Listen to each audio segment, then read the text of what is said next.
अस्सलाम वालेकुम, welcome to my new vlog. उम्मीद है आप सब खैरियत से होंगे।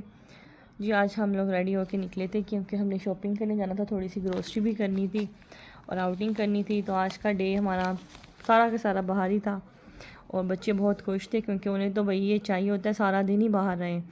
जितना मर्ज़ी मौसम कह लें आप, ख़राब हो या अच्छा हो, इनको बस यही होता है कि हमें बाहर ले जाएं किसी तरह।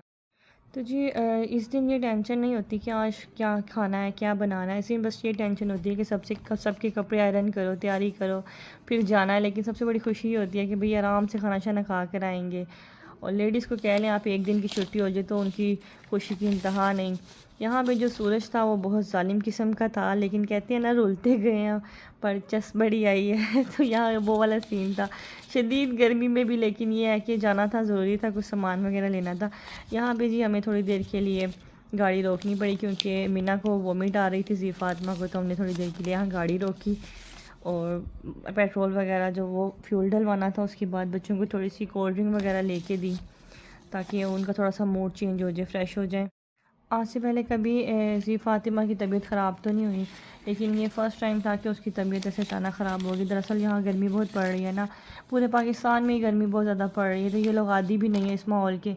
बस तो इस वजह से ना उसकी तबीयत ख़राब होगी। बड़ों की हो जाती है तो बच्चों की क्या बात है। यहाँ पर जी इनको टेंशन हो गई थी, बाबा मीना को लेके कहाँ चले गए, मुझे नहीं लेके गए, मुझे भी लेके जाएं। तो बस फिर यहाँ पे इन्होंने शोर मचाना शुरू कर दिया। अब यह है कि हमें गाड़ी में चाइल्ड लॉक लगाना पड़ता है क्योंकि इनको लॉक खोलना आता है साइड से। तो यहाँ पर जी बहुत तंग वगैरह कर रहे थे, लेकिन फिर ये है कि बाबा आ गए थे, फिर हम लोग यहाँ से निकले। तो भाई पूरे राह यहाँ पे थोड़ा सा रोड क्लियर था। यहाँ थोड़ा मतलब ठंडा मौसम भी हो गया था। ठंडा मौसम से मुराद ये है कि मतलब असर के बाद मगरिब का टाइम हो रहा था, तो मौसम थोड़ा बेहतर हो रहा था क्योंकि दिन में तो बहुत शदीद गर्मी होती है, आप बाहर निकल भी नहीं सकते, आपको मजबूरी में निकलना पड़ता है। यहाँ पे जी ये बहुत मस्ती कर रहे हैं और ये मुझे डरा रहे हैं यहाँ पे शारिक जो वो मुझे डरा रहे हैं। आजकल ना ये हम पर बहुत गुस्सा करते हैं। मैं समझती हूँ शायद गर्मी की वजह से वो ये करते हैं, लेकिन नहीं भाई, वो हमारे साथ फ़न करते हैं क्योंकि आजकल इनकी एक ज़बरदस्त किस्म की हॉबी है कि इन्हें बस फ़ोन दे दें और ये रील्स देखते रहेंगे।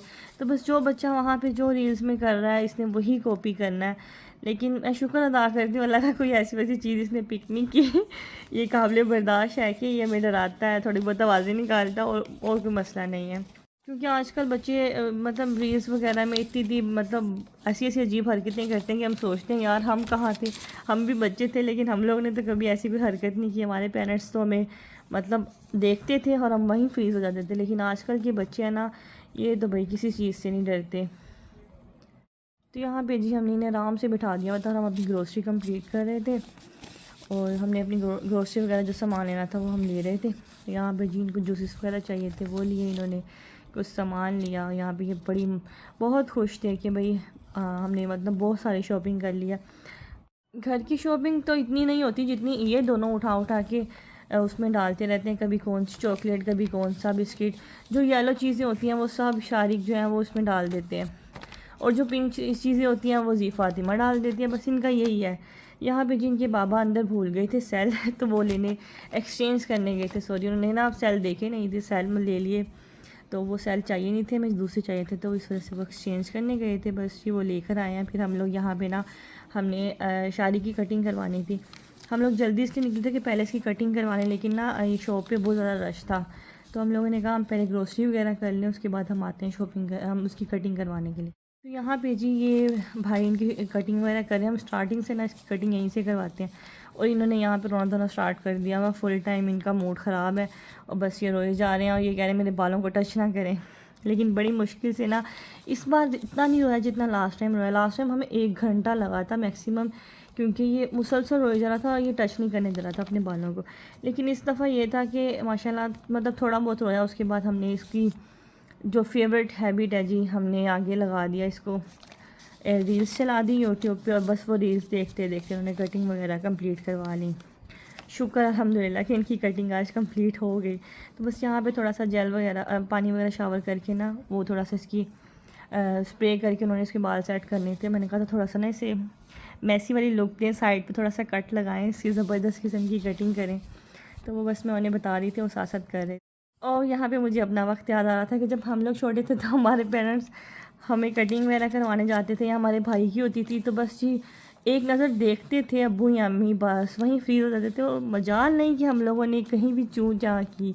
लेकिन आजकल के बच्चे, भाई ये तो हम कहते हैं हम इनके पेरेंट्स नहीं, ये हमारे पेरेंट्स हैं, क्योंकि ये हमसे हर बात मनवा लेते हैं। मैं कहती थी कि जब मेरा बेटा होगा तो मैं उससे अपनी सारी बातें मनवाऊँगी, क्योंकि माएँ होती हैं ना, वो बच्चों से थोड़ा इमोशनल करके बेटों को तो अपनी बातें मनवा लेती हैं, मुझे ये लगता था। तो मैं सोचती थी कि मैं इससे अपनी सारी बातें मनवा लूँगी, लेकिन भाई मैं तो इनसे एक बात भी नहीं मनवा सकती। मुझे लगता था कि ना अपने पापा पे जाएगा, क्योंकि इसके बाबा जो है ना, उनसे बात मनवाना ना बहुत आसान है। मैं बिलाल से अपनी हर बात मनवा सकती हूँ बगैर रोए धोए क्योंकि वो कहते हैं ना, हमारा तारिक जमील साहब के जो शरीफ आदमी होता है ना, वो बेगम से दब के रहता है। तो यहाँ पे मतलब दब के नहीं, लेकिन ये है कि बिलाल मेरी हर बात मान लेते हैं, मैं जो कहती हूँ ना वो बात मान लेते हैं। और जब मुझसे बिलाल ने कोई बात मनवानी होती है तो देखिए, मर्दों का ये ना उन्हें रोना पड़ता ना उन्हें धोना पड़ता है। हाँ, रोना नहीं पड़ता लेकिन धोना ही है थोड़े बहुत, अलबत्ता थोड़े बहुत बर्तन धो दे तो बीवी से सारी बातें मनवा ही सकते हैं। तो यहाँ पे जी ये रेडी हो गए हुए थे, लेकिन इन्होंने इस गाड़ी की जो हालत की थी वो सोच नहीं सकते। फिर बिलाल ने अपनी कटिंग वगैरह कराई और हम लोगों ने फिर यहाँ पे थोड़ा सा खाना वाना खाया, क्योंकि आज भाई आउटिंग में था तो हमें ये था, हमने घर जाके खाना नहीं बनाना, हमने यहीं पे सब कुछ खा के जाना है। तो यहाँ पे जी बच्चों ने अपनी अपनी पसंद से जो जो मंगवाना था, जिसका जो जो दिल था उसने वो ऑर्डर किया। मैं और बिलाल यहाँ पे जी थोड़ी पिक्स वगैरह बना रहे थे और मैं बिलाल से पूछी थी मैं कैसी लग रही हूँ ये वो। और यहाँ पे जी मैं ये बता रही थी कि रिलेशनशिप में एक्सप्रेसिव होना बहुत ज़रूरी है। मतलब ये क्या बात हुई कि कभी तारीफ़ ही नहीं। मैं तो भाई कोई मौका नहीं छोड़ती कि मैं अपने हस्बैंड से अब कहूँ कि मैं कैसी लग रही हूँ, मेरी तारीफ़ करें या वो मुझे थोड़ा पैम्पर ना करें। भाई मैं तो कोई मौका नहीं छोड़ती। मैं उन मतलब मेरी आदत है, मैं खुद ही उनसे पूछ लेती हूँ बार बार कि मैं कैसी लग रही हूँ, या मुझ पर ये चीज़ सूट कर रही है या नहीं, या मेरी तारीफ़ करें, आज मैंने ये रिंग्स पहने, आज मैंने ऐसी रिंग पहनी है, या मैंने ऐसी बैंगल्स ली हैं, या मैंने ऐसे हेयर्स बनाए हैं। बस मुझे लगता है कि थोड़ा सा रिलेशनशिप में थोड़ा नहीं बहुत ज़्यादा एक्सप्रेसिव होना बहुत ज़रूरी था। यहाँ पे थोड़ी सी मैंने क्रिएटिविटी की थी, अपने चैनल का नेम लिखा था थोड़ा सा कैचअप से। मैंने कहा वेट कर रहे हैं बच्चे तो थोड़ा सा बच्चों के साथ फ़न, और मैंने यहाँ लिखा तो चैनल का नाम था, लेकिन मैंने यही कह रही थी मैंने आप दोनों का नेम लिखा है। तो बस फिर जी यहाँ पे मैंने जी फ़ातिमा को उनका जी बना दिया, साथ मैंने उनको हार्ट बना दिया छोटा सा, और वो खुश हो गई कि भाई उनको ये था कि यहाँ पे तो जी है ही नहीं। तो वो समझ गई थी कि आजकल स्कूल जा रही है तो उसे पता चल गया है कि जी किसे कहते हैं। तो वो कह रही है आपने अपनी प्लेट में जी तो बनाया नहीं, तो आप झूठ बोल रही हैं हमसे, मेरा तो नेम ही नहीं है।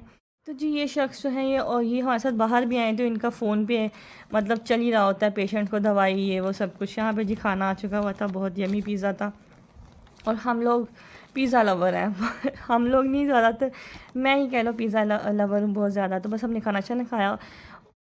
आउटिंग के बाद अगर मीठा ना हो तो हमें ऐसा लगता है कि आउटिंग का कोई फ़ायदा ही नहीं है, और जब मीठे में आइसक्रीम हो तो ओए होए इससे भी कोई अच्छी चीज़ या कोई मीठी चीज़ हो सकती है भला? इस मौसम में, इस इतने ज़बरदस्त गर्म वेदर में कह लें आप आइसक्रीम जो है उससे बेहतरीन चीज़ ही कोई नहीं है। तो जी यहाँ पे आइसक्रीम आ चुकी हुई थी, और ये मैंने एक पार्सल मंगाया था, क्योंकि मैंने कहा मैं घर जाके ना आराम से बैठ के खाऊंगी क्योंकि गाड़ी में तो मुझे ये कौन आयशारी खाने नहीं देगा। और वही हुआ, इसने सारे बाबा के कपड़े ख़राब किए और मतलब मुझे भी नहीं टच करने दी। मुझे कहता नहीं मामा सारी मैंने खानी है, तो बस उन्हें बहुत पसंद आई थी। तो बस यहाँ पे वही खा रहे थे जी। तो आज मैंने कह लें थोड़ा सा बड़ा भी व्लॉग कर दिया, बहुत ज़्यादा बातें कर ली, मैं भी थक गई और आप भी सुन के थक गए होंगे। तो जी यहाँ पे व्लॉग को एंड करते हैं, और उम्मीद है आप सब ठीक होंगे, अपना ख्याल रखिएगा, अल्लाह हाफ़िज़।